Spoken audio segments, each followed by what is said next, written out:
students. There are three types of the students. If we'll talk about few days before the exam, अभी exam है, पकड़ के चलिए कि कंसिडर आफ्टर 2 months और आफ्टर अ मंथ यह एग्जाम है आपका। तो वहाँ पे तीन कैटेगरी पे तीन टाइप के बच्चे होते हैं। सबसे पहला जो बच्चा होता है कि पूरा एग्जाम आने तक मीन्स लेट्स से कि अगर आपका नेक्स्ट मंथ में भी एग्जाम है ना, तो भी पूरे साल वो कुछ नहीं पढ़ाई करेगा। He will not study anything until and unless school work या क्लास वर्क कुछ है तो कोई पढ़ाई नहीं करेगा। So these are the category of the student, lazy category we can call it as। दूसरा कैटेगरी आता है जहाँ पे बच्चे है ना कुछ पढ़ लेते हैं, मीन्स एवरेज स्टूडेंट्स होते हैं, कुछ पढ़ लेते हैं, लाइटली ले लेते हैं, means not planning study, plan study नहीं हुआ इनका। ये लोग रैंडमली कुछ भी पढ़ाई कर लेते हैं, तो मतलब थोड़ा बहुत पढ़ाई हुआ, थोड़ा बहुत पढ़ाई नहीं हुआ, तो they are not serious actually, they are not serious, they want to study but they are not serious. तीसरी कैटेगरी होती है जो बच्चे बहुत ही फोकस और सीरियस होते हैं, पूरा पढ़ाई करके रख लेते हैं। इनफैक्ट बहुत सारे बच्चे तो एग्जाम के पहले रिवीजन, टेस्ट सीरीज सारी चीजें करके रेडी हो जाते हैं एग्जाम के बहुत पहले। तो ये तीसरी कैटेगरी होती है जो कि पढ़ाई वाले होते हैं। तो पहला कैटेगरी जिन्होंने कुछ भी पढ़ाई नहीं करा, दूसरे जिन्होंने थोड़ा बहुत पढ़ाई करा, और तीसरी कैटेगरी जिन्होंने पूरा पढ़ाई करा।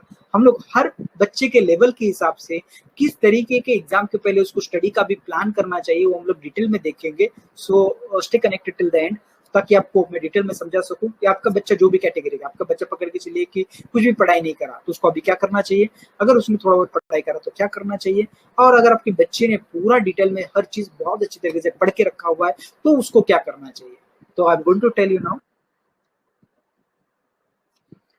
पहली कैटेगरी आती है जिन्होंने पढ़ाई को हाथ ही नहीं लगा हुआ है, they are not started study at all, lazy category के बच्चे होते हैं। तो what you need to do time now for this kind of students, this is the time to study at least to pass the exam. मतलब कम से कम उनको पास तो हो जाना चाहिए, इतना तो पढ़ाई उनको कम से कम करना चाहिए, या फिर टू स्कोर एवरेज मार्क्स। चलो एकदम भी कम नहीं, सिर्फ पासिंग मतलब just cut to cut marks नहीं, लेकिन कम से कम एवरेज मार्क्स आए, इतना तो पढ़ाई अभी उनको करना जरूरी है।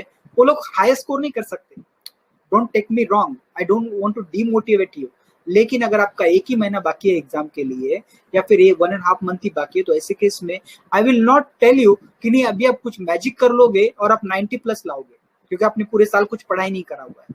तो अगर आपने कुछ भी पढ़ाई नहीं करा हुआ है तो मैजिक कुछ होने वाला नहीं है। Now you will be eligible to score some decent marks और मैक्सिमम पास। तो अगर उस हिसाब से अगर आप प्लान करते हैं तो you will be able to do something. कुछ नहीं करने से अच्छा कुछ ना कुछ तो कर ही लोगे। तो आप क्या कर सकते हो, टेंशन सबसे पहले मत लीजिए। इस टेंशन में ना मैंने बहुत बार बच्चों को देखा हुआ है कि एग्जाम अभी अप्रोच करता है, पूरे साल कुछ पढ़ाई नहीं करा हुआ है। खास करके लॉकडाउन के समय में आपने देखा रहेगा कि बहुत सारे बच्चों ने पूरे साल भर कुछ भी पढ़ाई नहीं करा, और पढ़ाई नहीं करने की वजह अभी एग्जाम आ रहे हैं, सडनली एग्जाम्स डिक्लेयर हो जाते हैं 15-20 दिन पहले, कभी भी एग्जाम आ जाती है। तो ऐसे केस में बहुत टेंशन में आ जाते हैं कि अभी एग्जाम आ रहा है, मेरा कुछ पढ़ाई नहीं हुआ, I am going to fail, I am to repeat the exam. इस तरीके से बहुत सारे टेंशन उनको आते हैं। तो सबसे पहला चीज ये कि जिस तरीके का हालत आपका है वैसा ही बहुत सारे बच्चों का है, 70% से ज्यादा बच्चों का हालत यही है। तो आपको कोई भी टेंशन लेने की जरूरत नहीं। सबसे पहला चीज वो दिमाग से निकाल दीजिए कि टेंशन नहीं है। दूसरा, प्लान करिए कि अभी बचे हुए समय में हम लोग पढ़ाई कैसे करेंगे। प्लान करिए कि बचे हुए समय में हम लोग पढ़ाई कैसे करेंगे।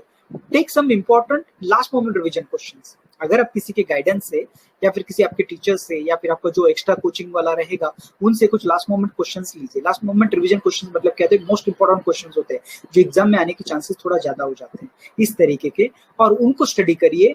कम से कम उनको स्टडी करिए, सबसे पहले जो इंपॉर्टेंट क्वेश्चन है उनको पहले सबसे पहले स्टडी करिए। Try to learn some past question papers. जो पास्ट क्वेश्चन पेपर्स होते हैं उसमें भी कुछ क्वेश्चन जो रिपीट होने के चांसेस बहुत ज्यादा होते हैं, तो उसके क्वेश्चन फॉर्मेट को समझिए, पास्ट क्वेश्चन पेपर्स को स्टडी करिए या फिर उनको सॉल्व करिए, उनको प्रैक्टिस करिए। कम से कम अगर 4-5 साल के क्वेश्चन पेपर्स भी कर लेते हो ना, तो भी आपको बहुत हेल्प हो जाएगा एग्जाम के लिए। लेकिन उसमें क्या हो जाएगा, बिना अंडरस्टैंडिंग करे अगर कॉन्सेप्ट अगर समझने की कोशिश करते हो या क्वेश्चन पेपर सॉल्व करने की कोशिश करते हो तो you will not do that well, आप उतना अच्छा नहीं कर पाओगे एग्जाम में। लेकिन कुछ ना कुछ कर लोगे, इतना तो कंफर्म है। स्टडी सिंपल एंड बेसिक, जैसे अभी मैं बता रहा था, अगर आप पढ़ाई करना चालू करते हो, आप आपके टेक्स्ट बुक से पढ़ रहे हो, डाइजेस्ट से पढ़ रहे हो, जो भी स्टडी मटेरियल से पढ़ रहे हो, तो ऐसे केस में सिंपल कॉन्सेप्ट्स को पहला पढ़िए, जो समझने में आसान हो, जो आपको भाए, मतलब आपके हिसाब से जो सिंपल आपको लग रहा है उसको पहले पढ़िए। कुछ बेसिक कॉन्सेप्ट से पढ़िए। एवरेज कॉन्सेप्ट जो होते हैं, जो कुछ एवरेज कॉन्सेप्ट होते हैं आप उसको भी पढ़ सकते हैं, लेकिन जो ज्यादा कॉम्प्लिकेटेड या फिर जो डेप्थ कॉन्सेप्ट वाले, जो बहुत टफ जा रहे समझने में, आपने एक बार रीड करा बाउंसर गया, 2 बार रीड करा बाउंसर गया, छोड़ दीजिए उसको। Now this is not the time to waste on that particular that kind of question.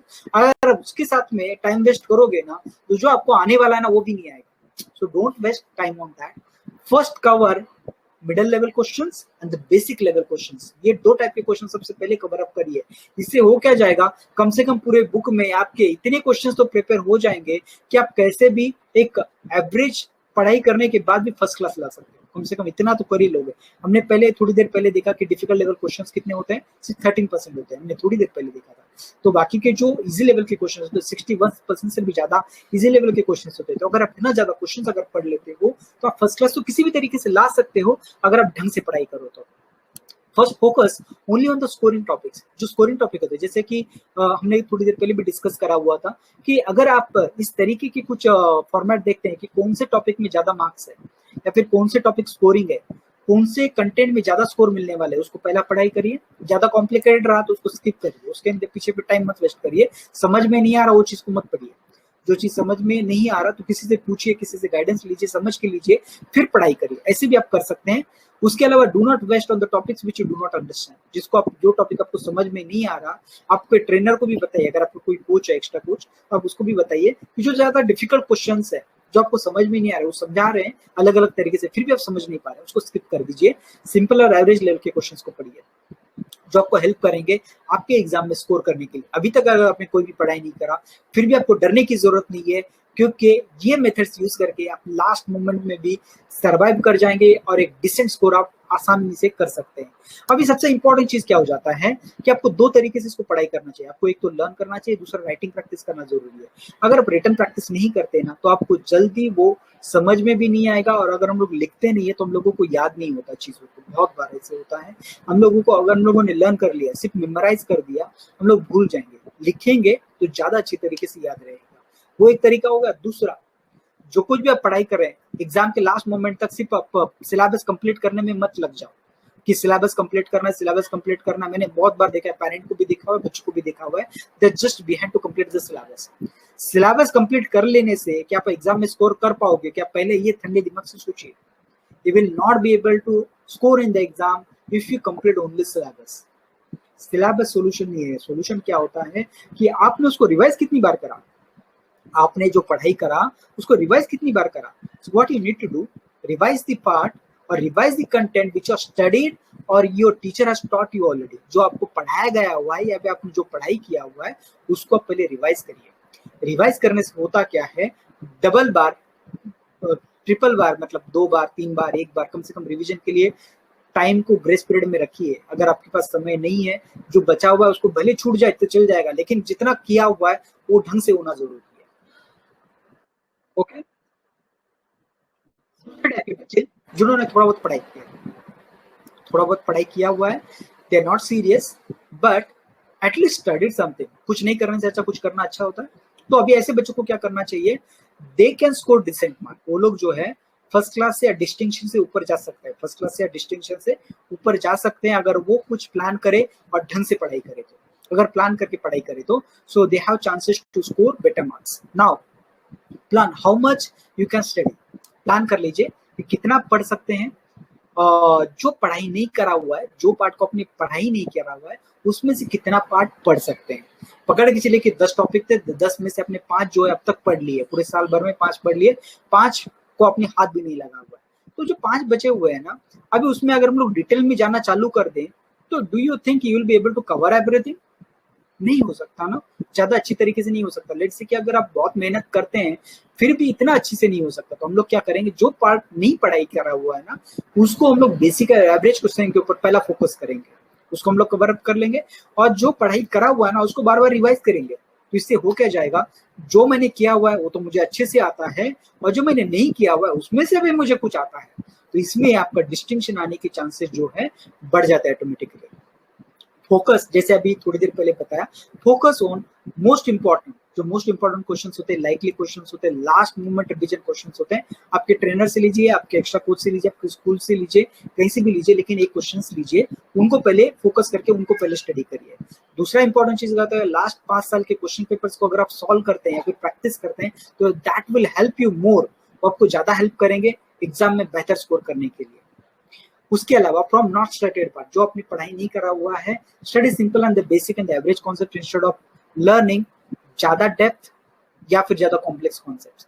First focus only on the scoring topics, जो टॉपिक स्कोर कर सकते हैं ना उसके ऊपर पहला फोकस करिए, क्योंकि अभी आपके पास ज्यादा समय नहीं है। अगर ज्यादा समय नहीं है तो ऐसे केस में अभी आपको प्रायोरिटी किसको देना है, that should be your first priority. क्या प्रायोरिटी किसको देना है, किसको पहले पढ़ाई करना है, वो आपको सबसे पहला देखना जरूरी है। उसको पहले पढ़ाई करिए, उससे आपको स्कोर करने में बहुत ज्यादा हेल्प हो जाएगा।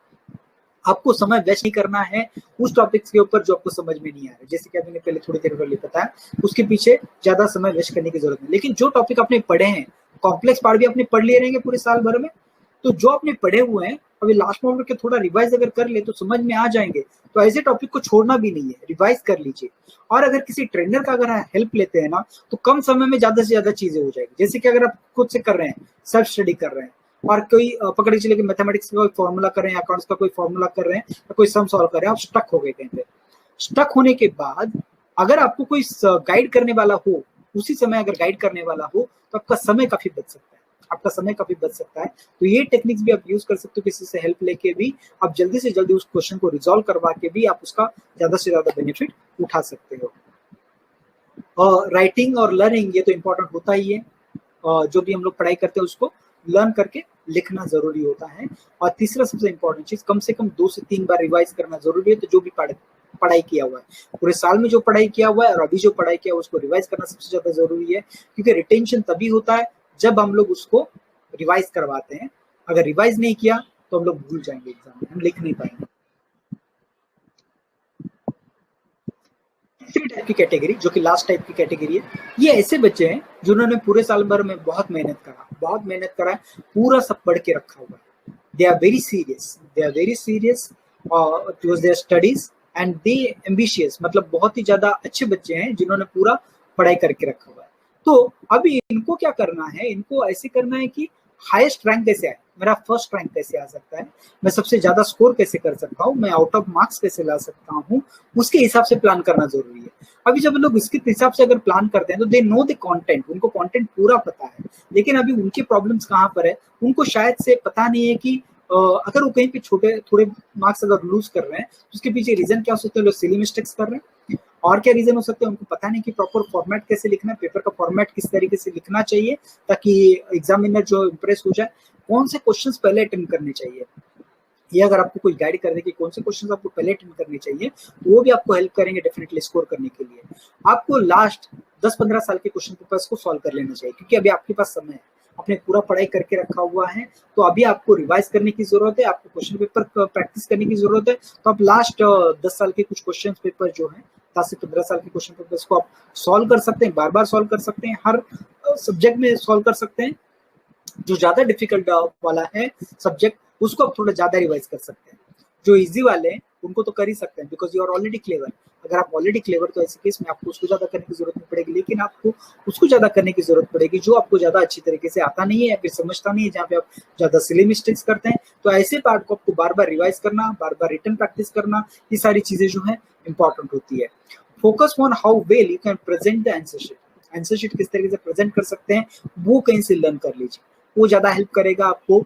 क्योंकि एग्जामिनर क्या होता है, जो हाईएस्ट स्कोर करते हैं, बहुत ज्यादा अच्छे स्कोर करते हैं, उनको मार्क्स को कट डाउन करने की कोशिश करते हैं।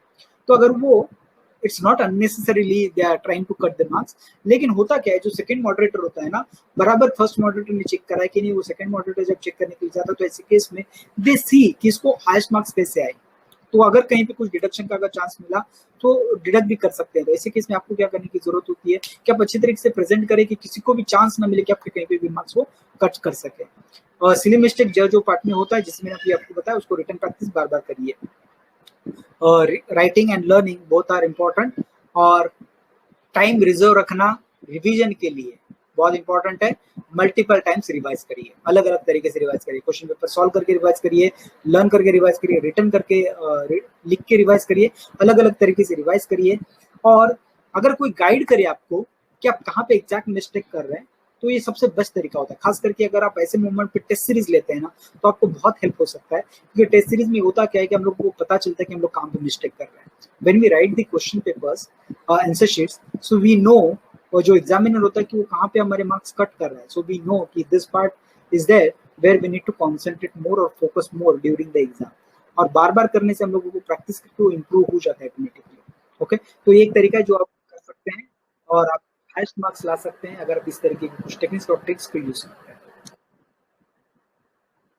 अगर आपको लगता है कि इस तरीके का अगर आपको कोई हेल्प कर सके और आपको इसका बेनिफिट लेना चाहते हो, तो ऐसे केस में आप हमारे साथ में जुड़ सकते हैं, जहाँ पे हम आपको सिर्फ टाइम मैनेजमेंट, स्टडी मैनेजमेंट या फिर स्ट्रेस मैनेजमेंट ही नहीं, हम लोग आपको पढ़ा भी सकते हैं, आपके कॉन्सेप्ट भी क्लियर कर सकते हैं, आपके डाउट भी क्लियर कर सकते हैं। इस सारी तरीके में हम आपको हेल्प कर सकते हैं इंडिविजुअल लेवल पर, आपके घर पर आकर, आपके घर पे आके हम लोग पढ़ा सकते हैं, जहाँ पे आपको हेल्प मिल सकता है। डेफिनेटली हमारे बड़ी टीम है, 1200 से बड़ा टीचर्स का नेटवर्क है जो कि एक्सपर्ट है सब्जेक्ट के साथ, जो आपको हेल्प कर सकते हैं ये सारी चीज़ों को पाने के लिए। तो आप हमसे जुड़ सकते हैं।